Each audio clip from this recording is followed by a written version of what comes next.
This existence has passed through 84 happenings. 84 times it has happened. In this sense, only 21 are still having some kind of an existence. 63, they're completely gone. Doesn't matter how you see, but you can see them as memory imprints within your own system.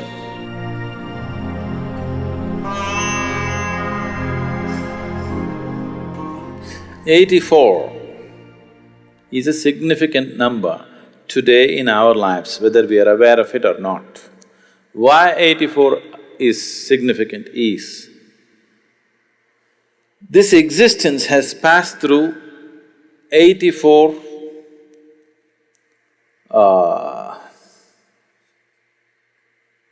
happenings. 84 times it has happened. This is the 84th time. Today modern science proves that the whole existence is just vibration. It's not my invention, it is a scientific fact. Where there's a vibration, there has to be a sound. Yes? Is it okay? I'm trying to go logically step by step. There are other ways to go. Just with this I can make you know it in a different way. But we want to go step by step. Where there's a vibration, there is bound to be a sound, is that so? So, you're not just a vibration, you are a sound, a noise, rather. Those who are making the sounds and those who are not, all of you are just one piece of sound. This is what modern science is telling you. And somewhere way back, somebody told you, first there was a word, and the word is God. You know, they told you a long time ago. A sound is a word, isn't it? A word is a sound, rather. Right now if I say yes, because you know English language, you are attaching a certain meaning to it. If you did not know English language, as far as you are concerned, I'm just making a sound, isn't it? Because you don't know their languages, you are thinking they're making some crazy noises? No, they're saying something.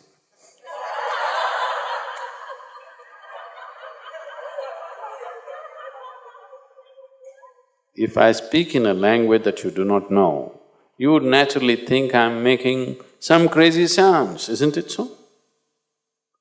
If I speak right now in Tamil or Kannada or Telugu or some other language that you do not know, you would think I'm making some…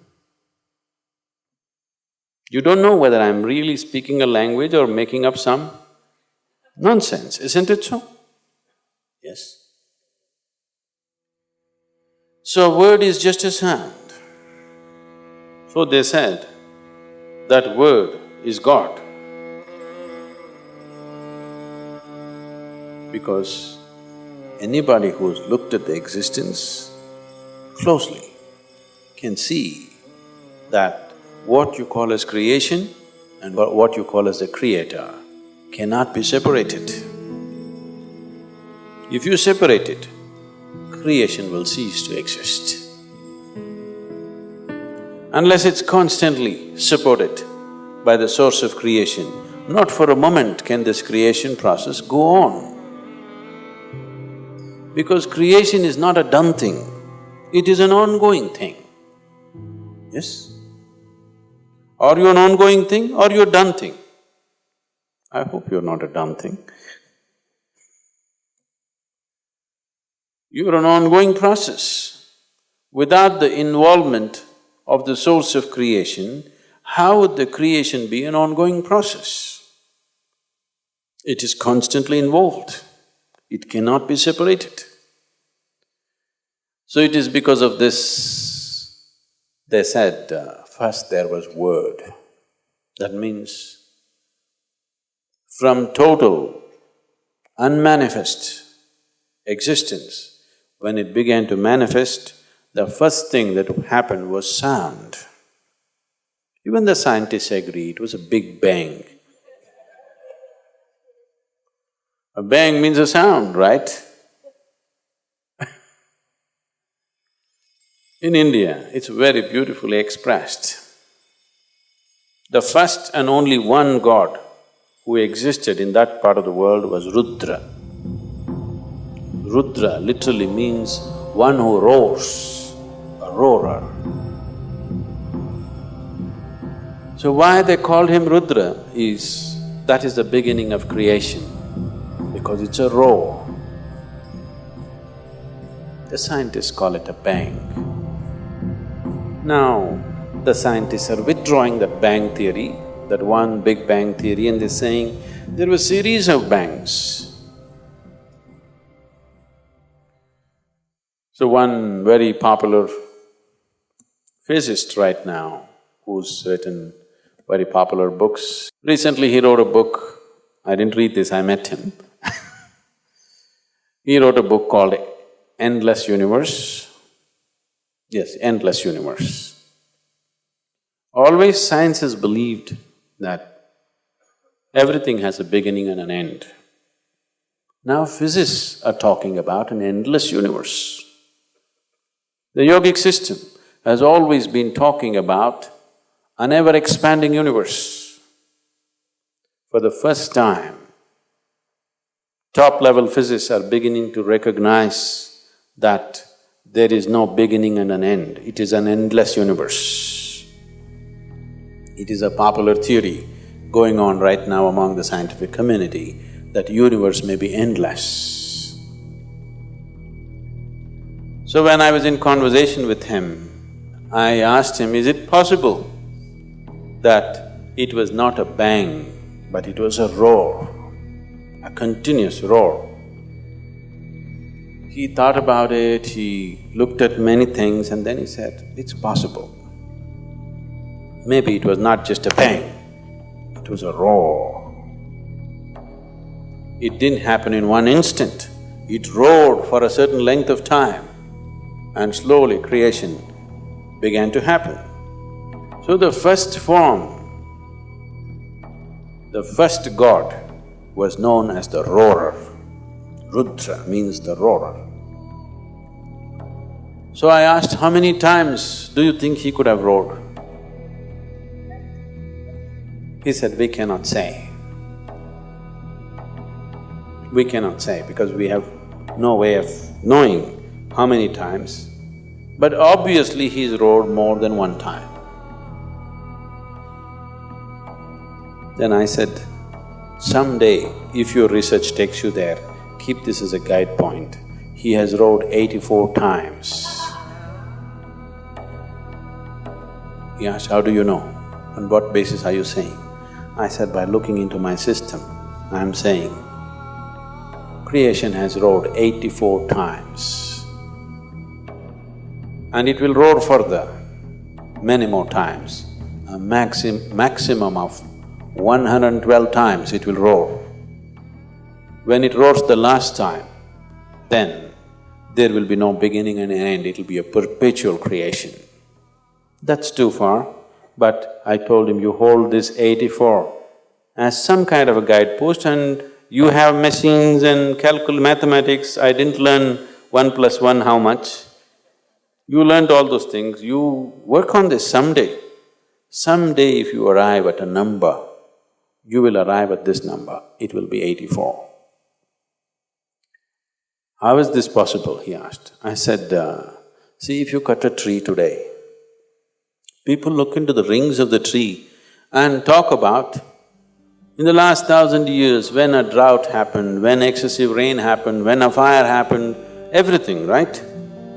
If you cut into this system with your awareness, the very history of this creation is written into this one. 84 times the creation has roared. We are in this 84th roar. What has happened as a result of that 84th roar is where we are. Out of the 84 creations that have happened, 83 have happened, this one is happening.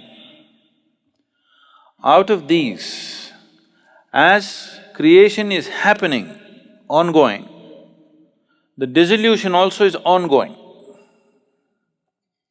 So the dissolution process started for some creation and they started dissolving and dissolving and dissolving. Out of this, only 20 are still in the process of dissolving, in different levels of dissolving. The others are completely obliterated. Except you can look at them in your awareness, looking at this creation because in some way it contains the residue or the experience of all that. Just as you carry your experience of life into everything that you do, the process of creation also has been carrying the experience of every creation into the next one and the next one, though they're completely different. Though they may be completely different. Say, you went to school and played soccer, and that was 25 years ago. Now suddenly it happened, you were 45 years of age and a burglar entered your house. When a burglar enters your house, you are not going "Kya!" like this. You will go like this.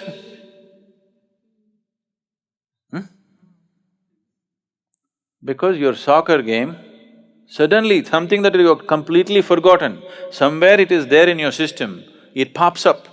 You kick the burglar like a soccer ball, not like a karate kick or a kalaripaitu kick or something else. So the experience, you might have played soccer just for a month, maybe 3 months, but that experience, somewhere the residue of that experience is still ingrained in you and it finds expression somewhere else in a completely unrelated space. This is the way you're growing all the time. This is what we're calling as karma. So this is the individual karma, what we're talking about. But there is a universal karma, there is a karma of the creation itself. Because creation itself is a karma, isn't it? The act of creation, is it not an act? Act means karma, it is a karma. The residue of that karma is always moving into the next phase of creation and the next level of creation. Like this, totally 84 creations have happened or 83 have happened, 84th is on. In that, the older ones have managed to completely dissolve, they only exist in terms of experiential imprint in the next one, but they don't have a living status. But the 20 behind this are still having different levels of living status. Some are become very, very wispy, some are little stronger, some are little stronger, some are almost real, like this. They're almost like this, but they're in the process of dissolution. Their active process of creation is not happening, that's all dissolution means. See, right now what death means for you is, when you're a child, the number of new cells that you're producing, if let's say in a year you're producing 100 billion cells, when you become 35, it is dropped a little bit. When you become 45, it's dropped a little bit. When you become 55, it's dropped further. When you become 75, it's dropped further. A time comes when what you're producing and what is dying is more than what you're able to replace. So this is how old age is happening. Exactly the same process is happening with the creation.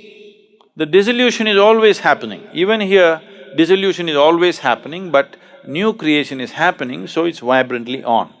That new creation dwindled and stopped.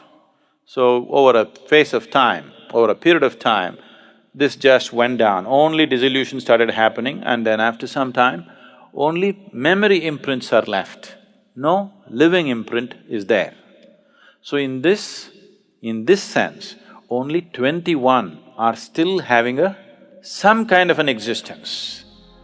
The other remaining, 63, is it? 63, they're completely gone. You cannot see them anywhere, it doesn't matter how you see. but you can see them as memory imprints within your own system, because that imprint and that experience is still here. This one is the real thing. Everything else, in receding order, they're active. In this, there are two. In the current one, there are two. One is the physicality, which carries the memory of everything. Another is the source of creation, which is the basis of the future. Either you can let your past become the future. When you allow your past to become the future, we look at you and say, it's her karma.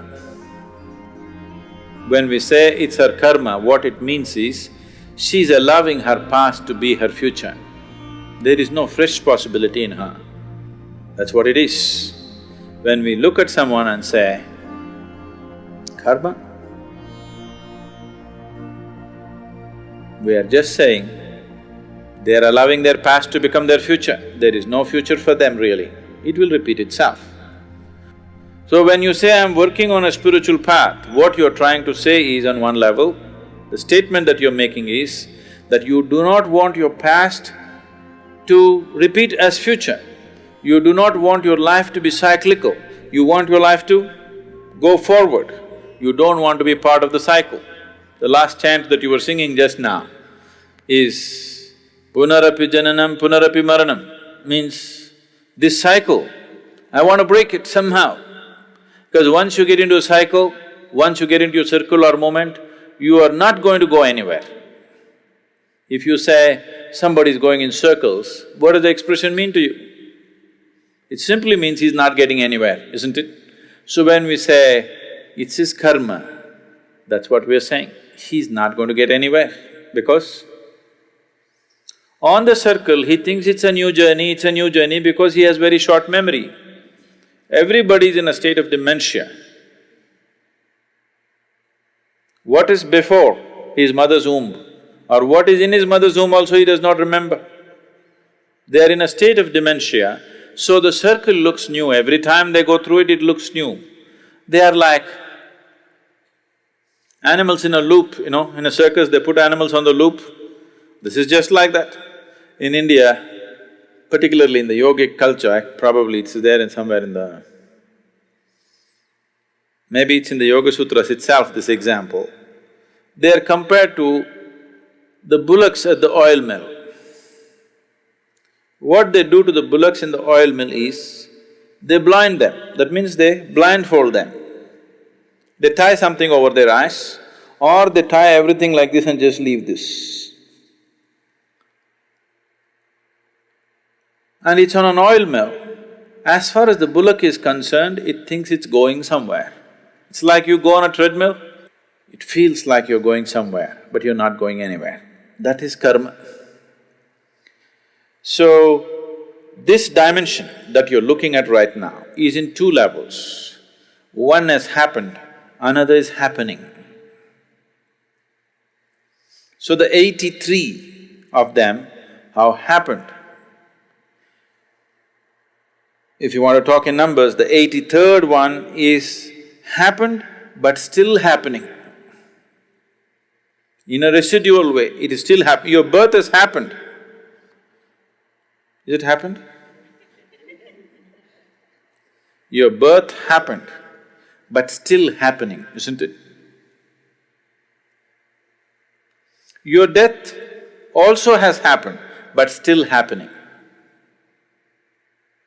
You know what I'm saying? Your death is a foregone conclusion, isn't it? It's already happened. The moment you were born, your death happened. First step towards your death happened, but still happening. You're waiting for it to be complete, or you're wanting it to be delayed. But it is happening, isn't it? And it's already happened. So, there's another dimension within you for which the birth has not happened, nor will the death happen to it. Only if you touch that dimension, you have something called as a future. Otherwise, you have just karma. Karma means you're repeating your past as future. You may be changing the color, you may be changing the style of how you do it, but still the same stuff, nothing different. Same stuff, what the caveman was doing, you're still doing the same stuff. Style and capability might have changed, but it's the same stuff, isn't it so?